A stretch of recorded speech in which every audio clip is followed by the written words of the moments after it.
Hi everyone, I hope you're doing well. Sorry that I didn't release a video last week, but I had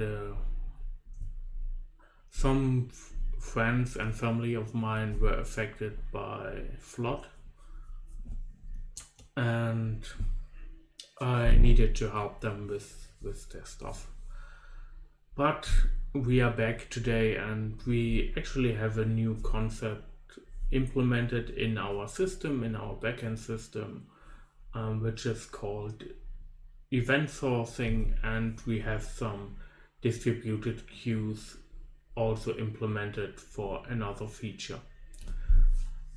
First of all, I like to talk about why we're introducing a new concept, because I always try to keep everything as simple as possible, and I think as a software engineer that's a good trait to have. The reason, or one of the biggest reasons we do that, is currently we want to have an inventory system. Our next milestone will be we have one NPC, you can talk to him, you get a quest, you finish that quest, and you get an item in your inventory as a reward. That's the next milestone we are currently working towards. And the first thing that we need is some kind of inventory system.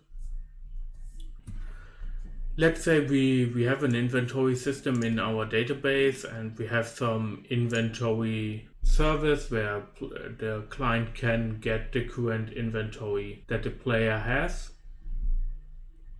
Then we also need to be able to write to this inventory. Let's say we have a daily login or some quests that finish, or the player picks some items up and they get stored inside of that inventory.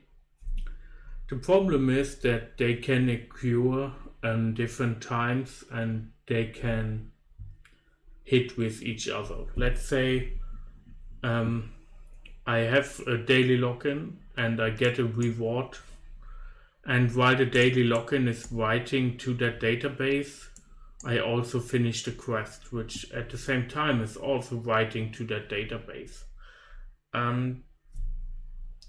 This is in the Cosmos database. How we use it will be an issue. One of them will have a save failure. Let me give an example. Let's say daily login gives us 100 gold. And the quest system gives us also 100 gold. So at the end we should have 200 gold. But let's say daily login reads in the current inventory, which is no gold whatsoever. And at the same time, the quest system reads from the database the same information. And they both write back to the database, we have retrieved 100 gold. There are ways to detect that and refetch the document and everything, but this is one very obvious issue. How to fix that? Normally, what we could do is we say only our inventory system is able to write to that database, and then we have some kind of queue. Let me take Redis as a queue real fast.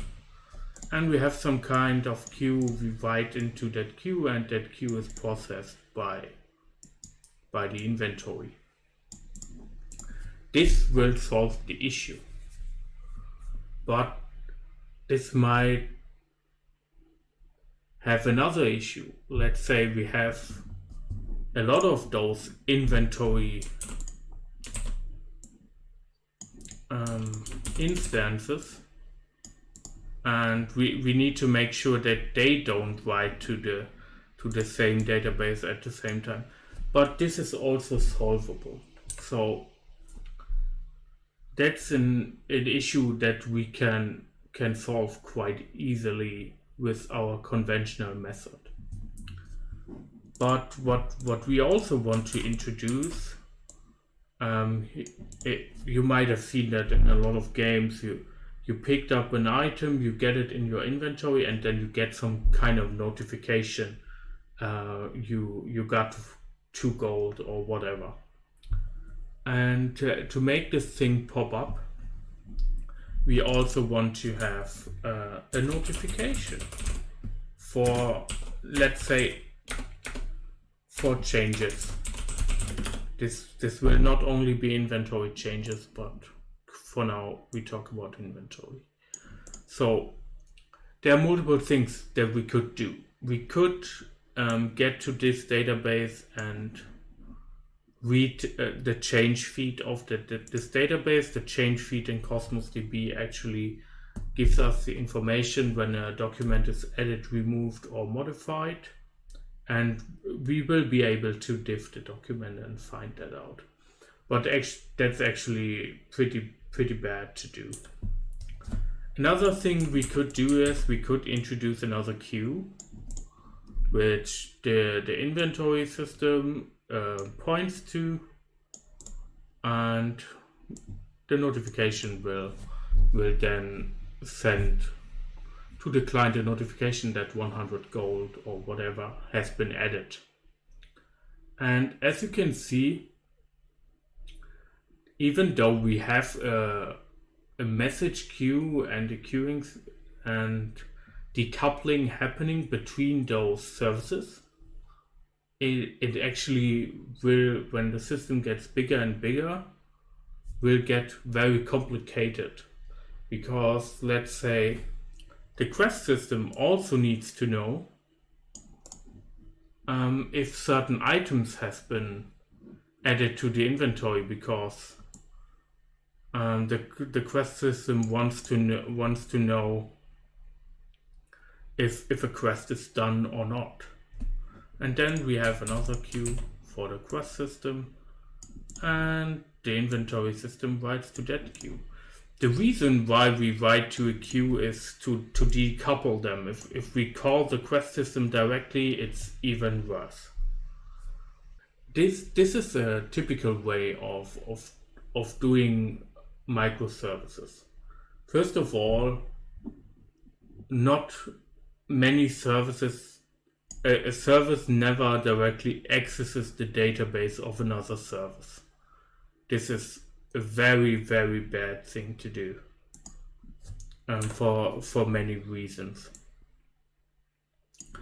For example, when one service is tied to one database, I'm able to upgrade the database, to upgrade the schema and everything, and it will always be tied to this one service. If we have this daily login service also writing documents to our inventory service database, and the inventory service will change how it looks at the data, and this is not in sync, then daily login might destroy the data for the inventory service. Don't get me wrong, this queuing system here is actually not that bad.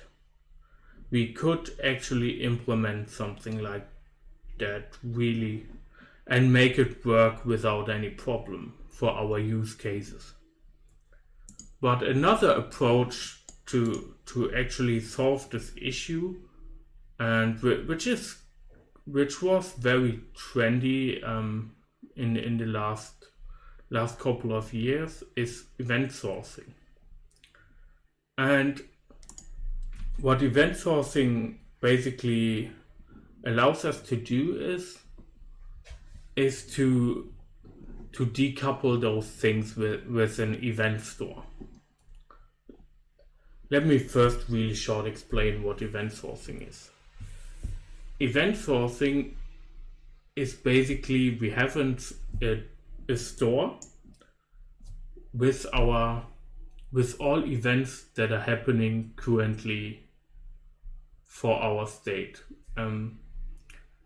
It's kind of like an SQL transaction log, but it's also not an SQL transaction log, because normally those events also know why they are added. For example, we can add the metadata to the events that this event is a daily login. That's why the player got 100 gold, so that when we later look at the data, we see, okay, the player did the daily login, that's why he got the gold, or the player finished his quest A and B, and that's why he get those items, or he traded with another player, and so on and whatnot. And these events are stored in a database. This is often called event store. The most important thing when doing event sourcing is that these events are the source of truth. So everything that derives from these events is just an aggregation of those events, but is never the source of truth. So this enables us to do some things. These aggregations are most of the time called projections or views of the data. And what we actually have, when a daily login occurs, it writes to the inventory events, give this player 100 gold. And if the quest finishes, it also writes to the events, give this player 100 gold. And it's actually also not the best idea to directly access the database, because we want one service, one database. But we could add a queue and an inventory event service in front of it. But to keep it simple, I keep it as it is now. And when things get too complicated, I can still refactor everything. So those two services will write events, give the player 100 gold. And since these are two independent events, the projection and the processor will take those events and will write into the projection, the player has 200 gold. And when the player gets his inventory, we know he will see that he actually has 200 gold. This gives us also the ability to write different projection on our data. If you remember the client notification, when we bring this event sourcing to the next level, and it's always the big benefit of event sourcing is to have multiple projections of your data. What we can do is we can add a client notification processor which reads the inventory events and creates those notifications for our notification client, so that the player gets some information like 100 gold added because of daily quest or whatever. It depends wholly on the front end side how this data is displayed to the player, but we actually really easy can give this information to the client to play some great animations and whatnot. And also for quest events, we might have a event sourcing system for quests, and because of the same reasons, we have multiple projections on the data, and we don't want to transactionally write data to everything. There's actually some downsides with event sourcing that you hear quite often, and I don't want to talk them down. The first thing is this is eventual consistent. So when for example a daily login happens and the player directly while the daily login happens reads its inventory, then the projection isn't up to date. This is more of an issue for quest. Let's say I finish a quest and the quest adds some items to my inventory event store, and as a player directly I go to my inventory and I want to see those items in my inventory, right? There are multiple ways to solve this issue. We actually know when the quest event occurs, and we actually know at which time the projection got updated. So we have the ability to say, okay, my inventory is update. Last projection of my inventory update happens 10 minutes ago, and my quest event was now added to the inventory events. As long as my projection isn't updated, the quest items will not appear for the client. And we could add some logic for the inventory service to know that, so that when the client finishes a quest and then the quest finish screen doesn't finish till the inventory projection is updated. We could do that. This would tackle 99% of our eventual consistency issues.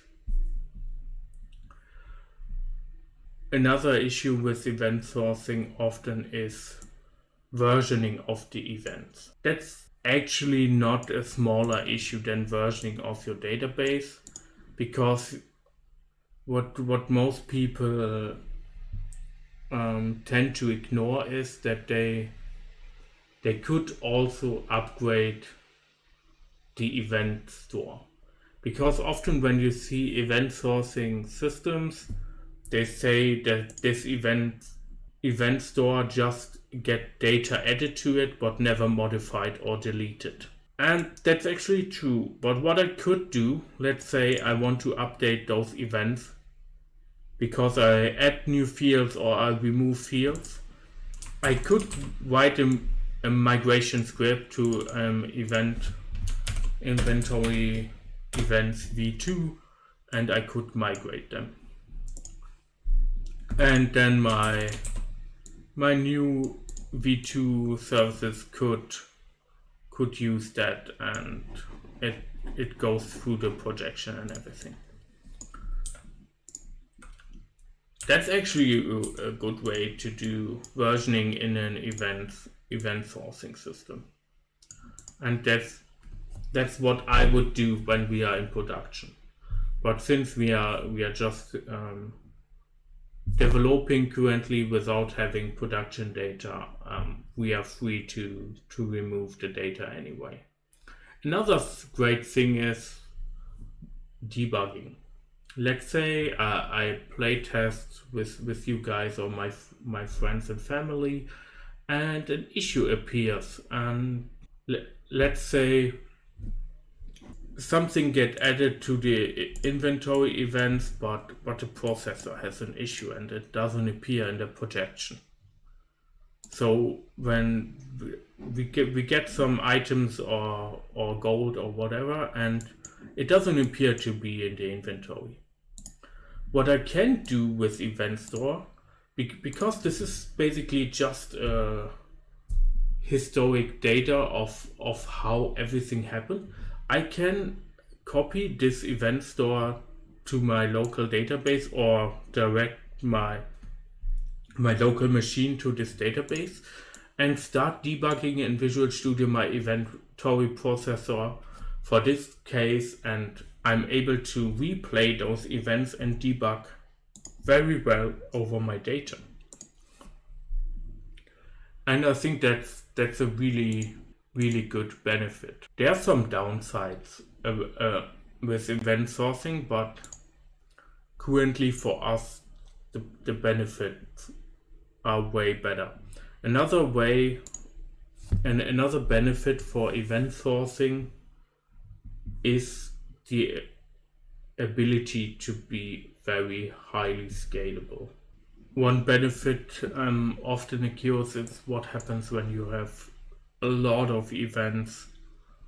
How do you solve this issue?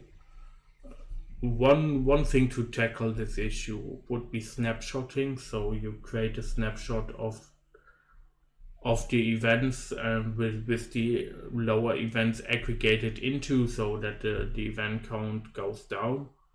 But this has its own issues within itself, because the snapshot needs to be versioning and everything again, and it's kind of rough when you collect a lot of data, but it's definitely doable. And I know a lot of companies who actually do event sourcing pretty successfully. So let's check out the source code. It's actually really short.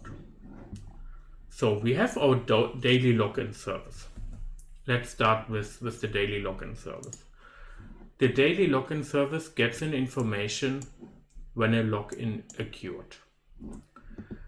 I could implement daily login as a feature within the typical login service that we already have in place. Let me increase the text size. I could implement it in our login service. Our login service checks email, password, and creates JVT tokens and everything. And daily login is basically not a feature of the login service, because the login service is there to check credentials and give JVT tokens. And I don't want him to do more than that, because we are trying to do microservices, and the service has its purpose, and we don't want to increase the purpose. We introduce a new service. But this new service needs the information when a login has occurred. So what we do, we use Redis. Normally I would use Service Bus for this, and the reason I would use Service Bus for this instead of Redis is that I have the ability to acknowledge or dead letter in some queue item. Let me explain that now. What happens is I queue the login service.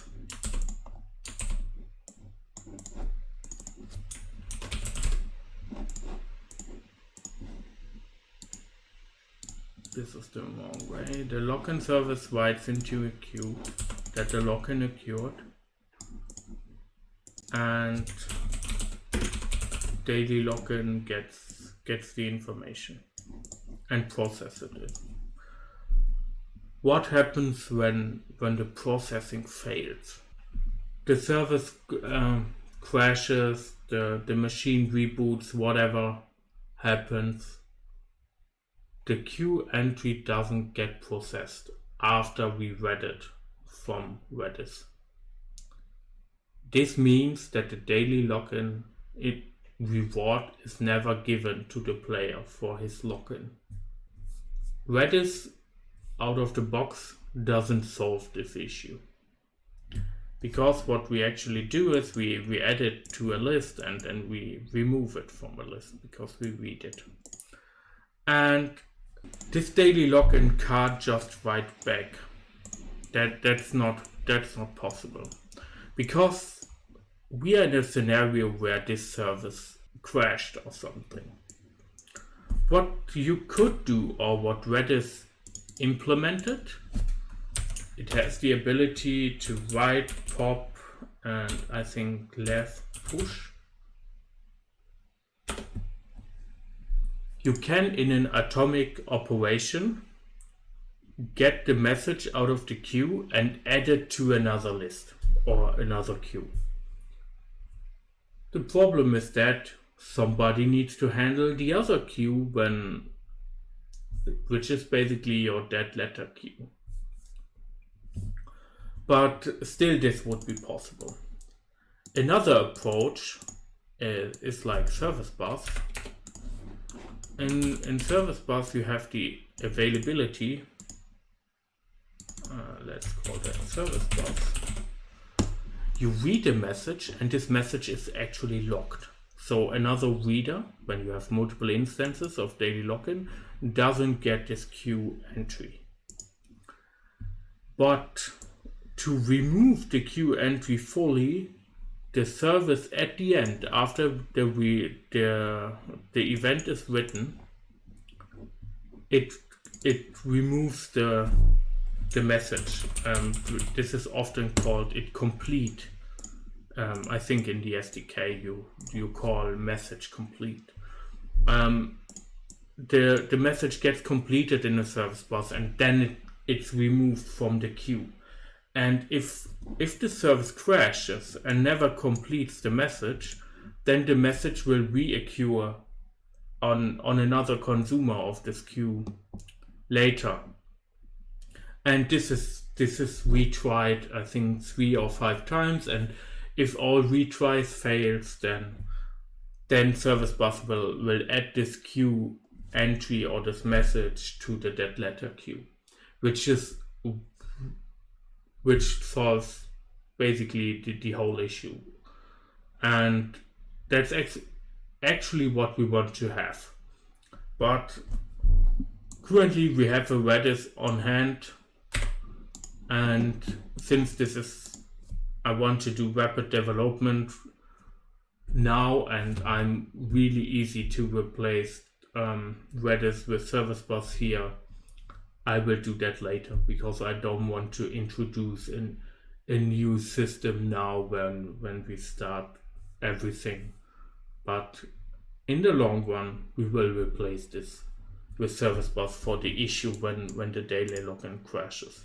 For now, if you log into the game and you don't get your daily rewards, maybe re-log in and then it should work. Okay, back to the code. So when the login is successful and we create this token, then we just Redis enqueue a message in our login queue with the user ID and the time when the user has logged in. Pretty simple. On Redis side, this is a list left push. So we get our Redis database, we list left push to our queue with the JSON of our item. And we can actually, and dequeuing is a right pop, so we add to the left and we read through the right. So a first in, first out is basically what we're doing.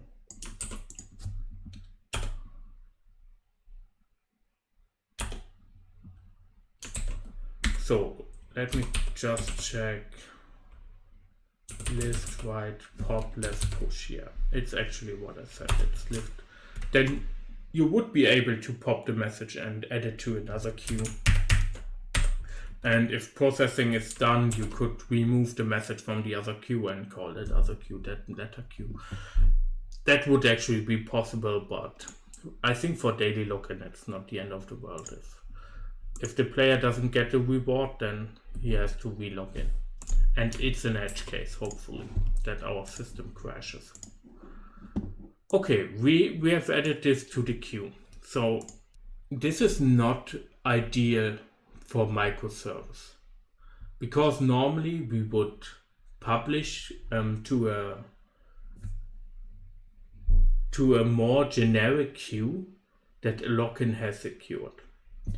Currently, we add this event to a specific queue for the daily login service, which they may seem decoupled because I don't call the daily login service directly, but since I'm providing information explicitly for the daily login service, this is actually not the best idea.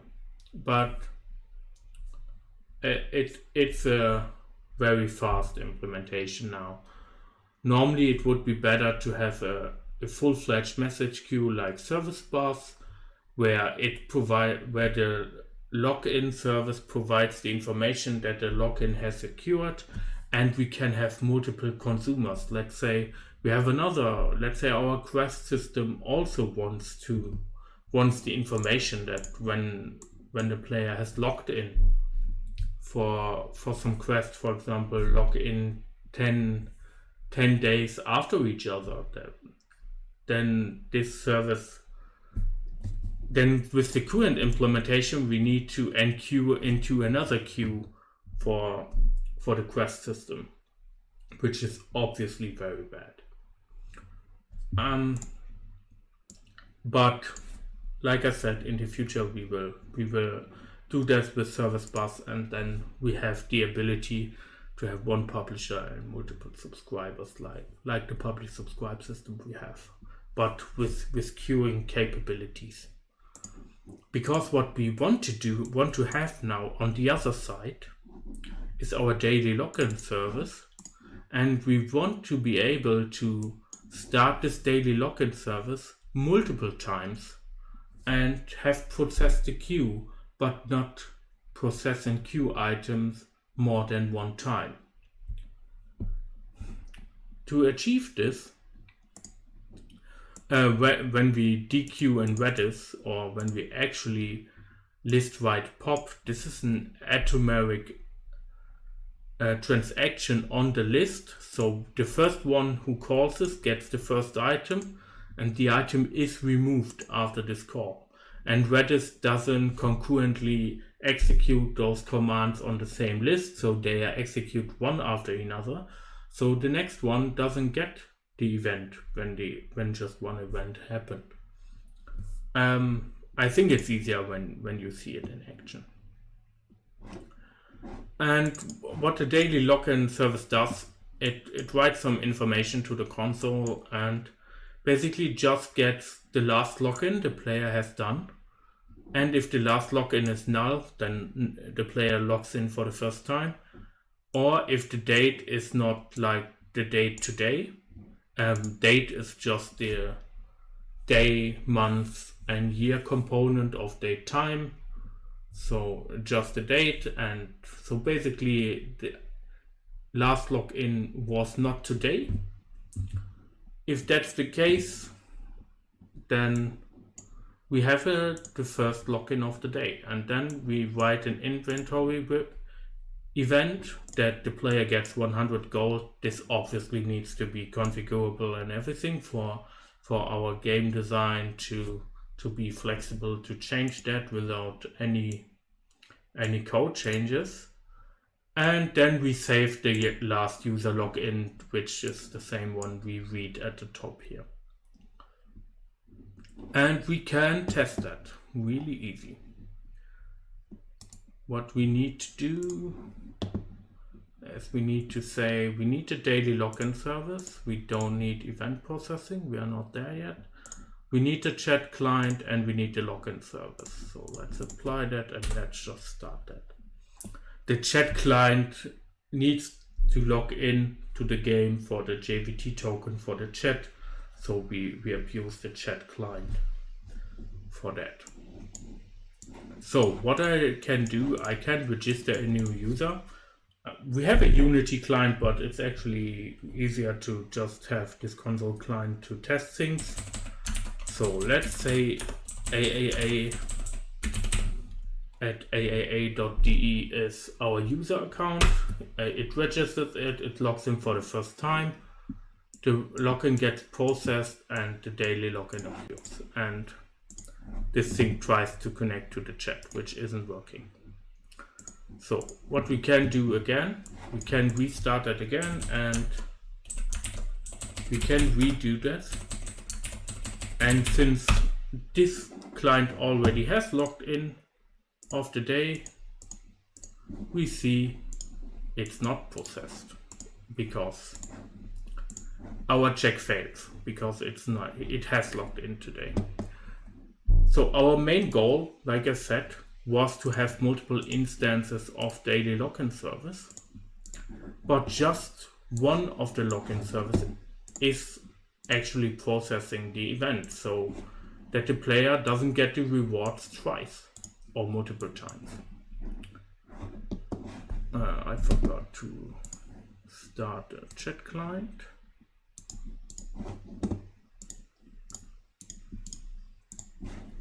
So at the top we have our 3 daily login services. Let's do a daily login.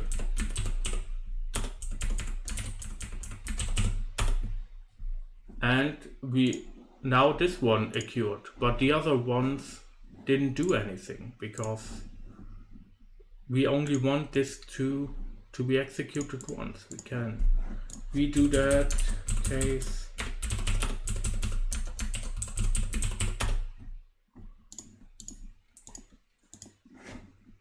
And maybe maybe we do it again.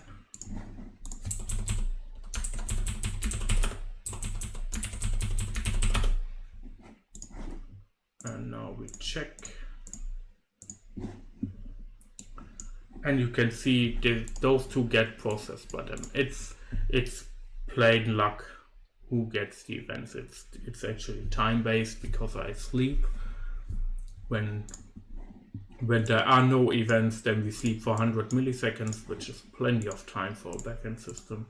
But since we have multiple instances running, someone will process it. So that's how that part works. Really easy. We can actually also check in our Cosmos DB, because we have written events to our inventory event collection, which is here. And we can see we have written AAA gets 100 gold, BBB, CCC, and DDD. They all get 100 gold. So now we come to the event sourcing part.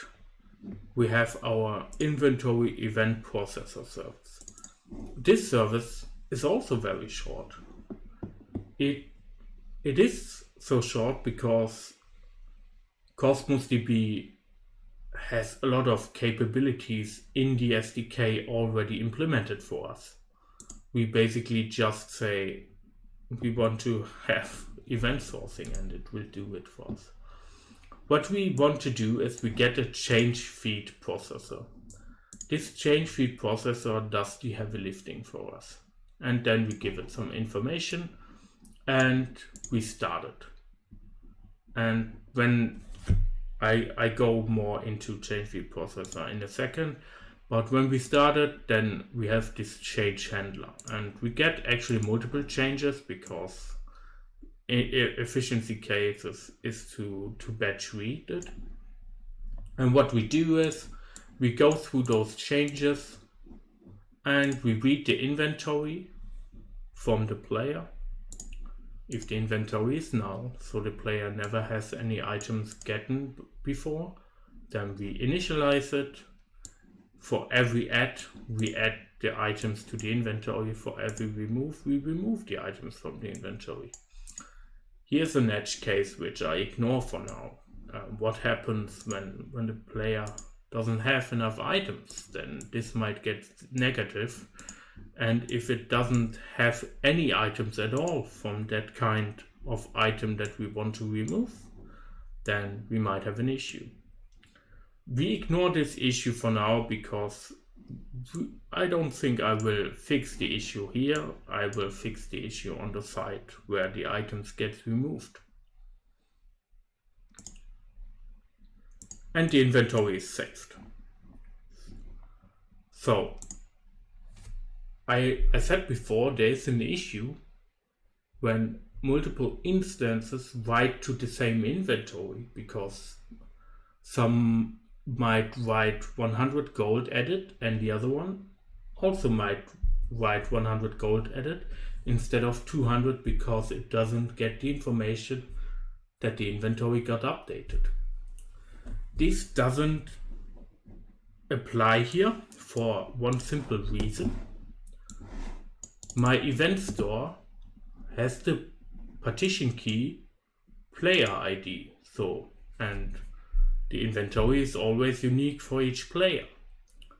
And what the change feed processor actually does is one processor is responsible for one or more partitions. So same partition key means they are processed by the same change feed processor. So the same instance will most likely write to the same inventory. So this case is actually resolved with this implementation. So how does change feed processor works? It's actually quite simple. We have our container our Cosmos DB container, and we say get chain tree processor builder. Let's say you want to have multiple chain tree processors, but they work independently, completely independently. They don't have anything in common. Then they have different processor names, or they can have a different lease container. But in this case, we want those chain tree processors to work together. But one instance gets partition key A and B, and the other instance get partition key C and D, and the other instance get partition key E and F, and so on. Then the processor name and the lease container needs to be the same, because that's how the system distinguishes that.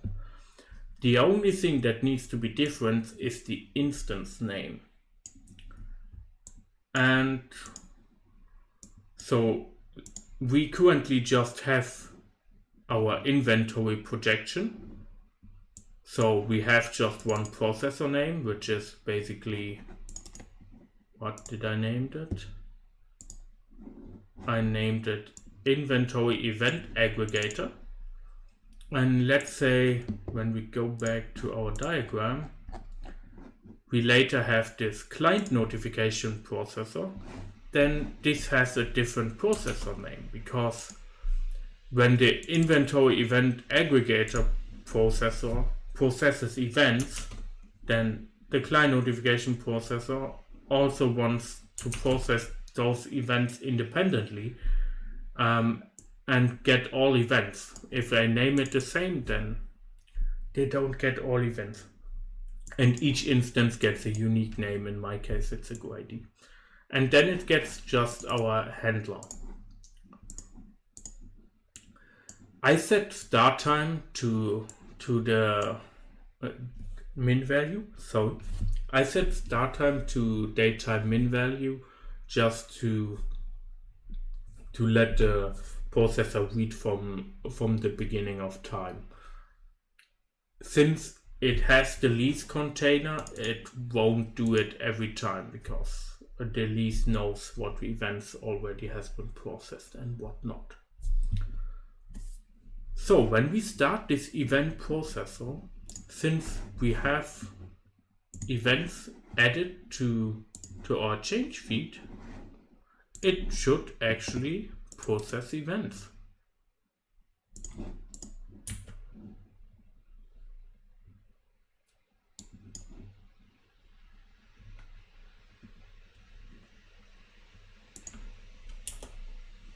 And it does. It processed our 4 events that we added. And when we check our Cosmos DB, then let me clean this up really fast. Then all those have 100 gold. Now let's trick the system. We have our user last login, and let's say the player AAA logged in yesterday. So let's update this, and our data says that he has logged in yesterday. And let's go back to setup startup projects and have the processor start with it. Have the client start and the login service. Great. And we also start a second daily login, and we also start a second processor. Why not? So this is daily login, this is login service, this we don't care, this is the chat client.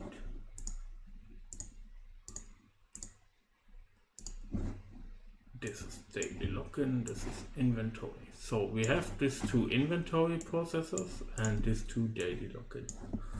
And since we cheated, we will be able to daily login again for AAA.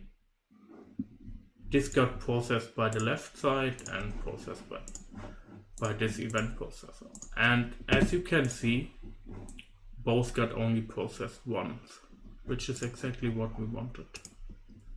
Thank you everyone. I wish you all a great weekend, and I really want to thank my patron Julian for supporting this project. Bye.